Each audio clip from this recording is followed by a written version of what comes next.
Welcome to the Deep Dive. We're here to cut through the noise, get straight to what matters. And today, we're looking closely at the Apple AirPods Pro 2.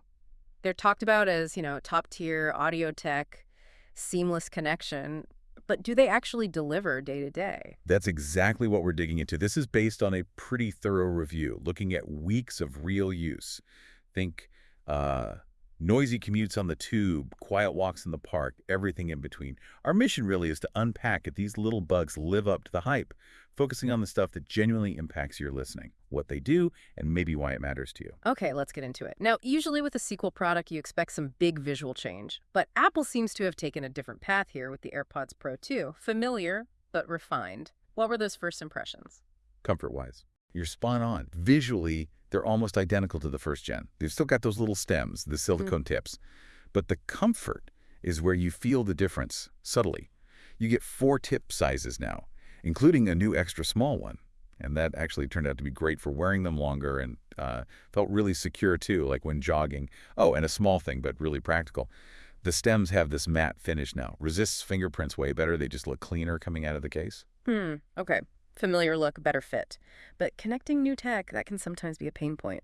How smooth is the setup and the connection itself? Does that Apple ecosystem magic still hold up? Oh yeah, it's peak Apple experience there. You just, pop the case open near your iPhone or iPad, little animation pops up, guides you through. The engine behind a lot of this is the new H2 chip. It's not just faster pairing, though it does that. It also drives that really solid Bluetooth 5.3 connection. Seriously, dropouts were incredibly rare, even with my phone quite far away. And it's key for the better noise canceling and the sound processing too. Plus, switching between your iPhone and Mac, instantaneous, still feels like magic. And pairing with non-Apple stuff is simple too. Just use the button on the case, no fuss. All right, so they look good, feel better, connect easily, check, check, check. But the main event for earbuds has to be the sound, what you hear, and crucially, what you don't hear. How did they stack up on sound quality and that all-important noise cancellation? Yeah, this is where they really, really step up. The sound quality is, frankly, exceptional for earbuds. You get these really rich, thumpy bass lines, but they don't drown out the mids or vocals. Everything stays really clear. Vocals, acoustic guitars, they just sort of float nicely.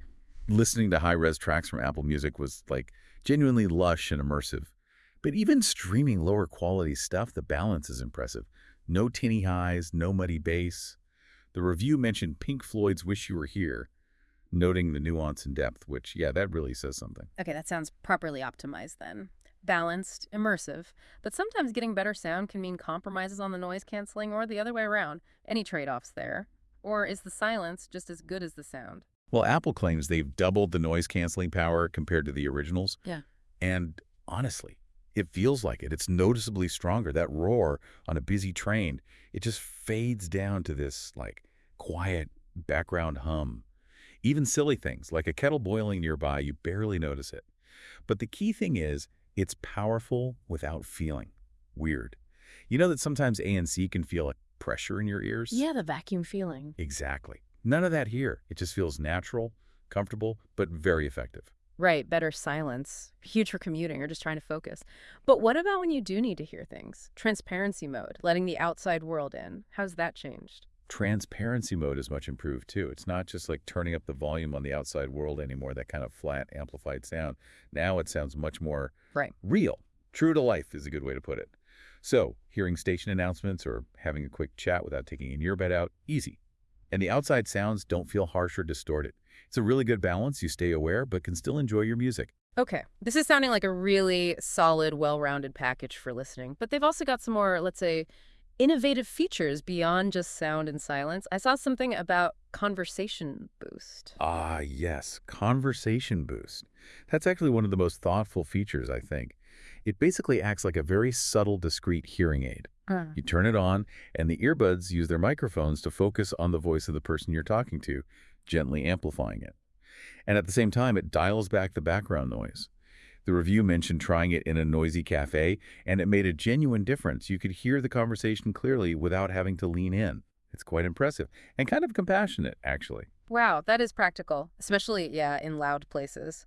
And then there's the other big one, personalized spatial audio. Sounds very sci-fi. How does that work? Is it actually useful or more of a gimmick? It sounds like a gimmick. I get that. But Apple's claim holds up pretty well. It uses dynamic head tracking, so the sound adjusts as you move your head. And the personalized part is fascinating. You use your iPhone's front camera, the true depth one, to scan your ears. And it supposedly tailors the 3D audio effect to your specific ear shape. Seriously, it scans your ear. Yeah, and watching movies, the examples were pretty convincing. Explosions felt like they were happening around you. Scenes in films like Gravity, apparently it really wrapped you in sound. Look, is it essential? Maybe not for everyone. Traditional stereo is fine for most music. But if you watch a lot of movies or listen to spatial audio tracks on Apple Music, it definitely adds another layer of immersion. It's not just a trick. Okay, beyond the fancy features, let's talk brass tacks. Daily use stuff. Battery life. Charging. How do they fare there? Battery life gets a boost. It's modest, but definitely welcome. You're looking at about 6 hours of listening with noise cancellation on, and the case gives you roughly 30 hours total charge, so pretty decent. And the big news, finally, USB-C charging on the case. Ah, finally. Overdue, but so welcome, especially if you have a newer iPhone or other USB-C gear. No more hunting for lightning cables. Plus, fast charging is really handy. 5 minutes plugged in gets you about an hour of listening time. Great for quick top-ups. Okay, pulling it all together then, where do these AirPods Pro 2 really excel? And are there any, stumbles? Who are they really for? Well, their versatility is a huge plus. They handle a noisy commute brilliantly. Then they're fantastic for getting lost in a movie at home. That conversation boost feature is a genuinely useful, thoughtful addition.